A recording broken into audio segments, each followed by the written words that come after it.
یہ ترمذی اور ابن ماجہ میں حضرت انس ابن مالک رضی اللہ تعالی عنہ سے روایت ہے، حضور نے فرمایا کل بنی آدم خطاؤون وخیر الخطائین التوابون، تمام بنی آدم خطا کار ہیں، خطا کار بھی نہیں، بہت خطا کار ہیں، بہت خطا کار ہیں، لیکن ان خطا کاروں میں بہتر لوگ وہ ہیں جو خوب توبہ کرتے ہیں، غلطی ہو گئی توبہ کرتے ہیں۔ اور ایک اور حدیث میں آپ کو بتاؤں گا، یہ نہیں ہے کہ پھر کبھی وہ غلطی نہ ہو، اس وقت آپ یہ لگا لیں اپنے اوپر یہ کام میں نے نہیں کرنا، اور ایک دفعہ وہ کام چھوڑ دیں تو توبہ ہو گئی۔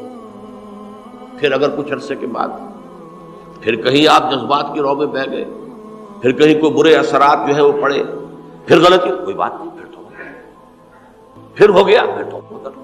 تواب اسی لیے کہا بار بار توبہ کرو۔ تو کل بنی آدم خطاؤون وخیر الخطائین التوابون۔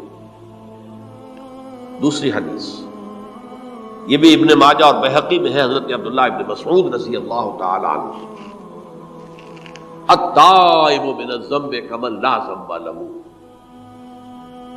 گناہ سے توبہ کرنے والا ایسے ہے جیسے اس نے کبھی گناہ کیا ہی نہیں۔ دھل جاتی ہے، تختی دھل گئی، بچے نے تختی لکھی تھی اس کو دھو دیا، ختم ہو گئی۔ ایک حدیث تو پڑھ کر میں بھی چونکا، یہ اصل میں اسلوب ہے بیان کا، بتانے کے لیے کہ تمہارے دلوں کے اندر مایوسی کا غلبہ نہ ہو جائے۔ مایوس اصل میں جو ہے مایوسی، یہ ابلیسیت ہے، نوٹ کر لیجیے اس کو۔ مایوسی ابلیسیت کی کا عکس ہے۔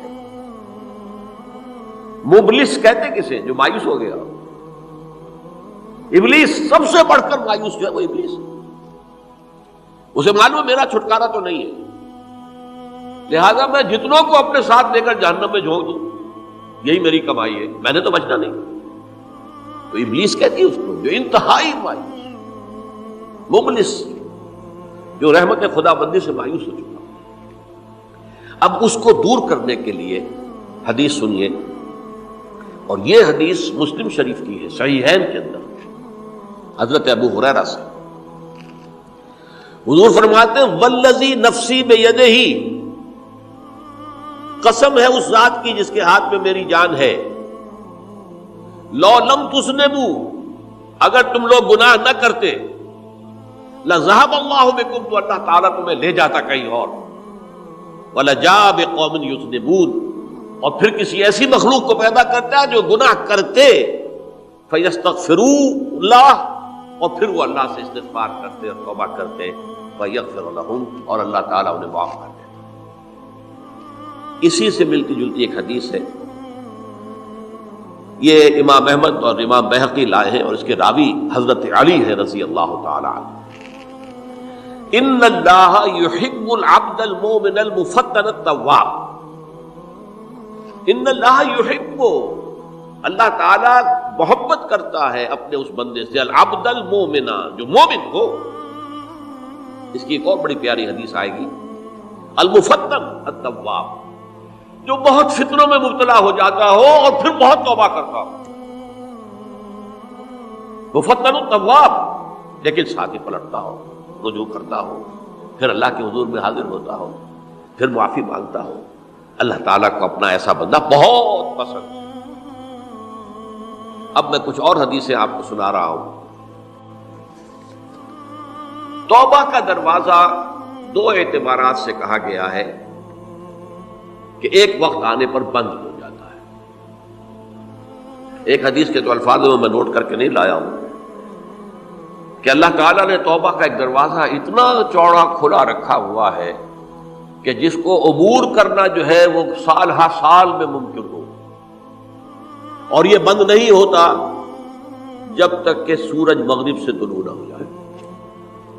یہ قیامت کی جو آخری، قریب قیامت کی جو آخری نشانیاں ہیں ان میں سے وہی حدیث میں آپ کو سنا رہا ہوں، عن ابی ہریرہ رضی اللہ تعالی عنہ، اور یہ مسلم شریف کی روایت ہے،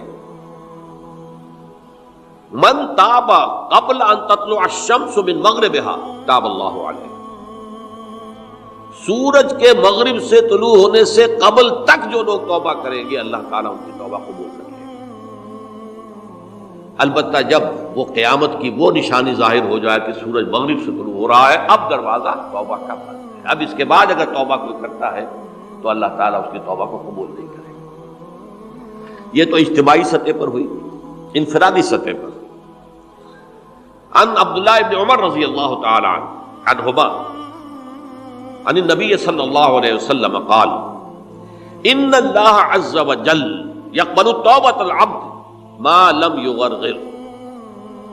یہ ترمذی میں ہے، حضرت عبداللہ ابن عمر رضی اللہ تعالی عنہما سے کہ اللہ تعالیٰ اپنے بندے کی توبہ قبول کرتا ہے جب تک کہ وہ جسے ہم کہتے ہیں گھنگرو نہ بولنے لگے حلق کے اندر، جبکہ نزع عالم نزع ہو اور جان جو ہے وہ آ کر پھر یہاں اٹکتی ہے، تو اس وقت تک دروازہ کھلا ہے توبہ۔ لیکن جب یہ شکل ہو گئی تو دروازہ بند ہے۔ یہ انفرادی سطح پر ہو گیا، جب آپ کے موت کے آثار اتنے واضح ہو گئے کہ اب جا رہے ہیں، اب توبہ کریں گے تو توبہ قبول نہیں ہوگی۔ اجتماعی سطح پر جب قیامت جو ہے اس کی وہ گھڑی آ گئی کہ سورج مغرب سے طلوع ہو گیا، اب توبہ کا دروازہ بند۔ ایک اور حدیث ہے جو میں نے بہت مرتبہ اس کا ترجمہ تو آپ کو بہت دفعہ سنایا ہے، آج میں چاہتا ہوں اس کو پورے متن کے ساتھ آپ کے سامنے رکھوں۔ یہ حضرت انس بن مالک رضی اللہ تعالی عنہ سے مروی روایت ہے، جو حضور کے خادم خاص تھے، اور یہ متفق علیہ بھی ہے، یعنی بخاری میں بھی ہے، مسلم میں بھی ہے، لیکن تھوڑا سا فرق ہے الفاظ کا۔ تو جو مسلم شریف کی روایت ہے اس کے الفاظ کیا ہیں؟ للہ اشد فرحا بتوبۃ عبدہ حین یتوب الیہ۔ جان لو اللہ تعالیٰ کو زیادہ خوشی ہوتی ہے اپنے کسی گناہ گار بندے کی توبہ سے جبکہ وہ توبہ کرتا ہے۔ کس سے زیادہ ہوتی ہے؟ اب اس کی ایک تمثیل دی، من احدکم، ایک ایسے شخص سے بھی زیادہ بڑھ کر خوشی ہوتی ہے، کان علی راحلتہ بارض الفلات، کہ جو بہت ہی دور دراز کے اور سنسان علاقے میں سفر کر رہا تھا، فانتحرفت منہ، اس کی سواری جو ہے گم ہو گئی، وعلیہا طعامہ وشرابہ، اسی پر اس کا کھانا بھی تھا اور پانی بھی تھا، اونٹنی پر سفر کر رہا تھا، اسی پر ہوتا ہے راحلہ جو ہے راستے کا سامان، اچانک کہیں بیٹھا ہے تھوڑی دیر کے لیے سستانے کے لیے، کہیں اونگ آ گئی اور اونٹنی صاحبہ غائب ہو گئی۔ اب آنکھ کھلی اور اس نے دیکھا، فَأَيَّسَ مِنْهَا، تلاش کر کر کے مایوس ہو گیا، کہیں اونٹنی کا سراغ نہیں۔ اب ظاہر بات ہے کسی صحرا میں یہ کیفیت، اس کا مطلب کیا ہے؟ یقینی موت۔ فَأَتَى شَجَرَةً فَاسْتَجَعَ فِي ظِلِّهَا وَقَدْ أَيَسَ مِنْ رَاحِلَتِهِ، تو وہ ایک درخت کے نیچے اس کے سائے میں آ کے لیٹ گیا، گویا کہ موت کی امید۔ فَبَيْنَهُمَا وَهُوَ كَذَلِكَ إِذْ هُوَ بِهَا قَائِمَةٌ عِندَهُ، اس کی کہیں دوبارہ آنکھ لگی ہے، جو کھولا تو دیکھتا ہے اونٹنی تو موجود ہے، کھڑی ہے، تو وہ فوراً اس کی وہ جو رسی ہے وہ پکڑتا ہے، فَأَخَذَ بِخِتَامِهَا ثُمَّ قَالَ مِن شِدَّةِ الْفَرْقِ، اب جو اسے مسرت ہوئی اس کا آپ اندازہ کر سکتے ہیں، ایک یقینی موت کا معاملہ آ چکا تھا، اور اچانک اللہ تعالیٰ نے وہ کھوئی ہوئی اونٹنی جو ہے وہ واپس دلا دی۔ تو وہ کہنا تو یہ چاہتا تھا، اللہ تو میرا رب ہے، میں تیرا بندہ ہوں، لیکن جسے ہم کہتے ہیں کہ خوشی کی انتہا فرط مسرت میں ایسی زبان لڑکھڑائی، اس نے کہا اللہم انت عبدی وانا ربک، اے اللہ تو میرا بندہ ہے، میں تیرا رب ہوں، یہ کہنا ہے۔ تو یہ کیا ہے؟ فرط مسرت جسے آپ کہتے ہیں، خوشی کی انتہا، کہ جس میں انسان جو ہے اتنی بڑی خطا کر بیٹھتا ہے۔ اللہ کو اپنے کسی گناہ گار بندے کی توبہ سے اس سے بھی زیادہ خوشی